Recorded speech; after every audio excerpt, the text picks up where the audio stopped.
Si on regarde Isaïe 53, verset 5, verset 6, il est dit, « Nous étions tous errants comme des brebis, chacun suivait sa propre voie, et l'Éternel a fait retomber sur lui l'iniquité de nous tous. » Oui, la Bible dit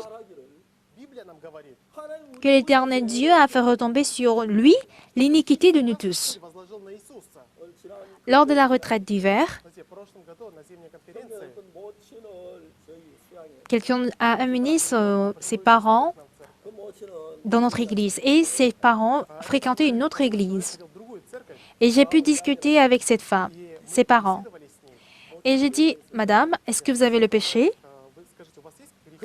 Et elle s'est mise à dire, « Mais qui peut ne pas avoir le péché dans le monde?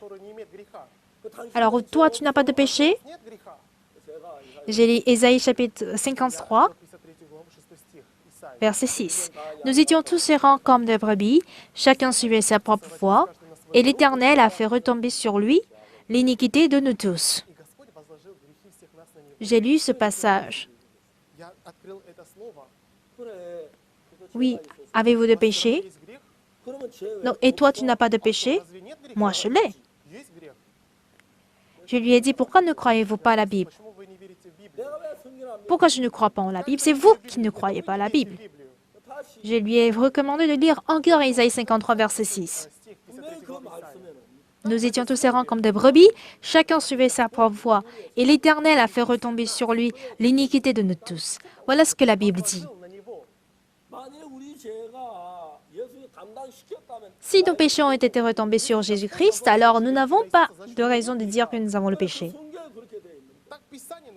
Je lui ai encore redemandé si elle a le péché. Elle a dit, oui, j'ai le péché. Dans ce cas, je lui ai dit de relire encore Isaïe 53, verset 6. L'Éternel a fait retomber sur lui l'iniquité de nous tous. Avez-vous encore des péchés en vous? Bien sûr que oui. Pourquoi ne croyez-vous pas en la Bible? Pourquoi je ne crois pas? Je crois bien. C'est vous qui ne croyez pas en la Bible. Je crois tous les 66 livres de la Bible. J'ai bien posé cette question.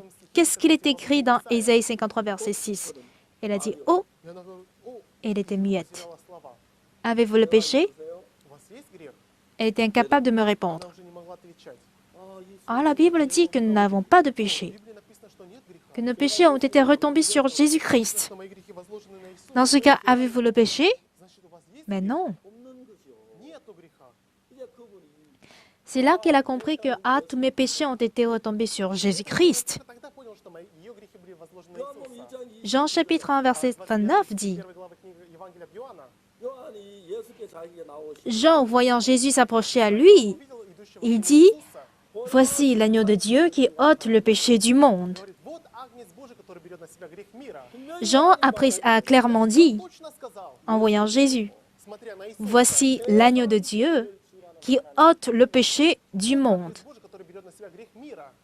Alors, si Jésus ôte le péché du monde, s'il a pris pour l'éternité, cela suppose que nous n'avons plus de péché. Mais les gens le savent en théorie, mais ils ne le croient pas en la parole de Dieu.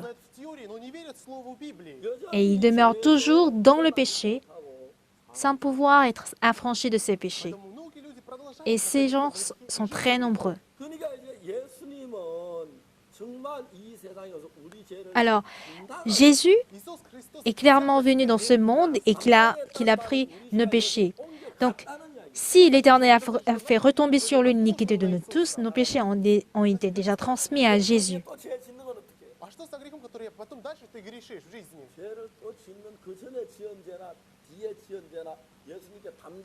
Alors, si nos péchés d'avant et d'après sont retombés sur lui, alors cela est fait.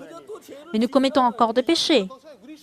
Donc, cela veut dire, est-ce que cela voudrait dire qu'il doit revenir et prendre encore nos péchés? Mais non. Il y a certaines personnes qui me posent cette question. Oui, nous ne pouvons pas charger nos péchés à Jésus-Christ.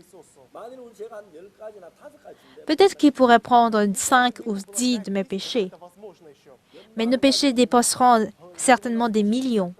Comment est-ce qu'une seule personne pourrait transporter tous ces péchés-là? C'est pourquoi Dieu n'a pas donné, Dieu n'a pas remis ce travail ou cette tâche à un homme. Voilà pourquoi l'Éternel lui-même, il s'est chargé de faire cela. Donc le sujet, c'est bel et bien l'Éternel Dieu qui a fait retomber sur lui l'iniquité de nous tous. En faisant retomber sur Jésus l'iniquité de nous tous, ce n'est pas toi, ce n'est pas vous qui le faites. Si c'était vous ou si c'était moi qui le fais, je ne peux jamais faire retomber tous mes péchés sur Jésus-Christ, parce qu'il se pourrait que je commette des erreurs. Voilà pourquoi c'est bien l'Éternel Dieu lui-même qui a fait retomber sur Jésus l'iniquité de nous tous. Il a dit, je le ferai. Alors, c'est bien Dieu qui a fait tout ce travail lui seul. Donc, quand il s'agit de Dieu lui-même, il n'aurait pas fait en vrac, mais il a fait de manière parfaite, qu'il n'y ait aucun reste. Alors, quels que soient nos péchés que nous avons commis,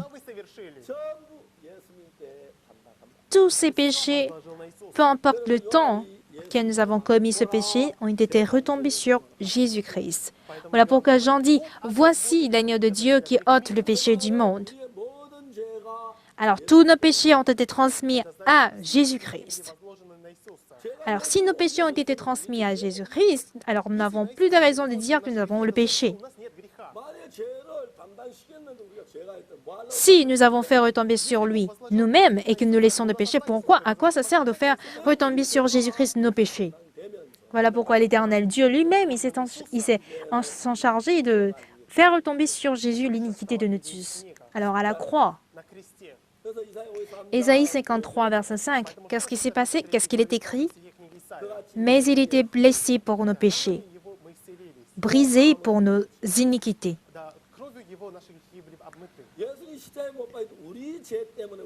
Alors, si Jésus-Christ est crucifié à la croix, c'est pour nos péchés, c'est pour nos iniquités.